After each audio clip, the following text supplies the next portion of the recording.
Coming up on this edition of Carolina Insider, a program that helps USC students who are unable to afford basic food and necessities. Then, Beto O'Rourke is one of the latest presidential candidates to visit South Carolina in the early stages of his campaign.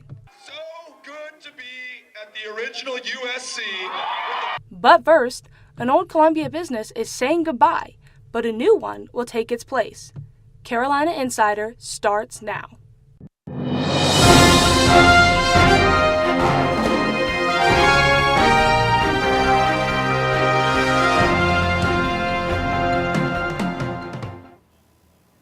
Hello, and welcome to this edition of Carolina Insider.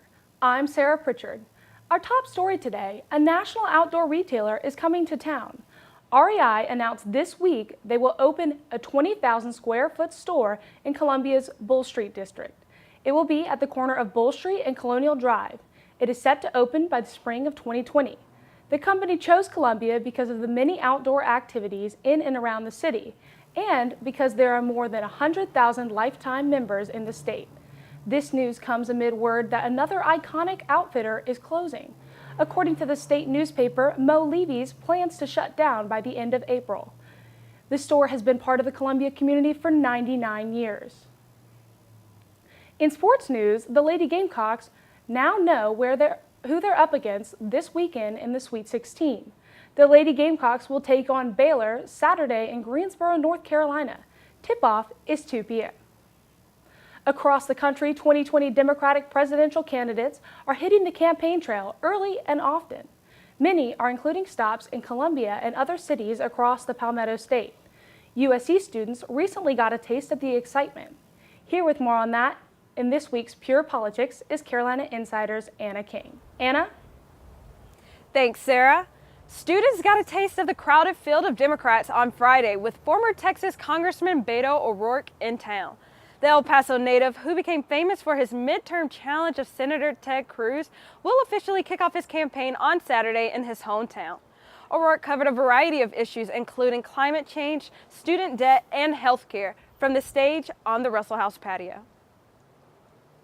Our fellow human beings dying of diabetes and the flu and curable cancers because we have not found the political will to do the right thing when it is right in front of us. Guaranteed, high quality, universal health care for every child, every woman, every man. With the primary 11 months away, South Carolina is crucial for candidates because it is the earliest state where African Americans make up the majority of the Democratic voters. This state played a key role in Barack Obama securing the nomination in 2008 and for Hillary Clinton in 2016. Back to you in the studio. Thanks, Anna. Other candidates are continuing to stream into the state to spread their messages to voters.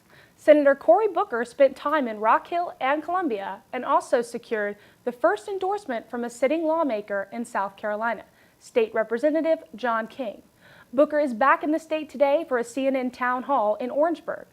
The mayor of South Bend, Indiana, Pete Buttigieg, also did some campaigning in Rock Hill and Columbia.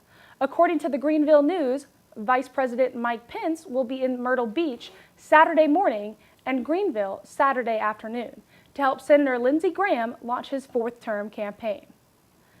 An important civil rights figure was also in town recently to enlighten community members and students at the law school. Dara Khalid has more about the lasting impact and legacy of attorney Fred Gray.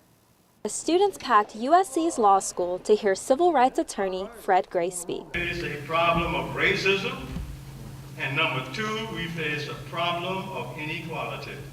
They watched and listened intently as the man who defended Martin Luther King Jr. and Rosa Parks shared his experiences. From his time as a young man learning about the law to his most pivotal cases, he talked about his passion for equality and what it means to truly fight for justice. Gray's lecture was a part of a larger program to bring awareness to the civil rights efforts of South Carolina, and it's all being coordinated here at the USC Center for Civil Rights History and Research. Gray's contributions are also part of the Justice for All exhibit, which runs in the university's library through May.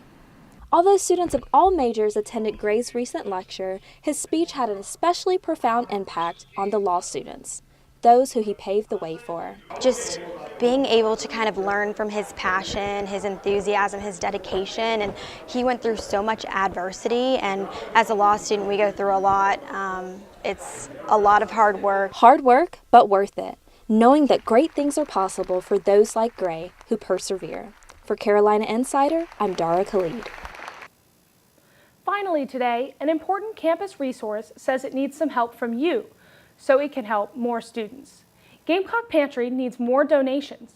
Statistics show that some USC students are struggling to put food on the table. On Gamecock Pantry's website, it says that around 42% of undergraduates receiving need-based financial aid will face food insecurity.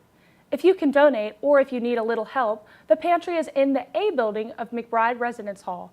Students are allowed to take up to 15 items per week, from toiletries to canned goods.